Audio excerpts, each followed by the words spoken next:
निवडणूक जवळ आली की काही जण काय त्यांच्या अंगात येतं, लोकशाही पद्धतीने संविधानाने घटनेने डॉक्टर बाबासाहेब आंबेडकरांनी त्यांना उभं राहण्याचा अधिकार दिलाय. अरे पण 5 वर्ष तुम्ही कुठे असता? तुम्ही कुणाचं काही अडीअडचणी समजून घेतल्यात? तुम्ही एकदम निवडणुका लागल्यानंतर येता पुन्हा टीका टिप्पणी करत बसता. त्याच्यात मला निवडणुका संपल्यावर सांगा ना, मी तुमचा लोकप्रतिनिधी. अजित पवार इथे हे सार्वजनिक गोष्ट आहे, ही आम्हाला करून दे.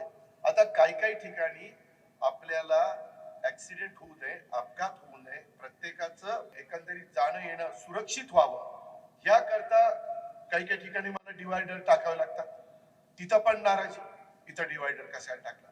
अरे बाबांनो, पूर्वीची बारामती आताची बारामती मध्ये जमीन आसमानाचा फरक पडला आहे.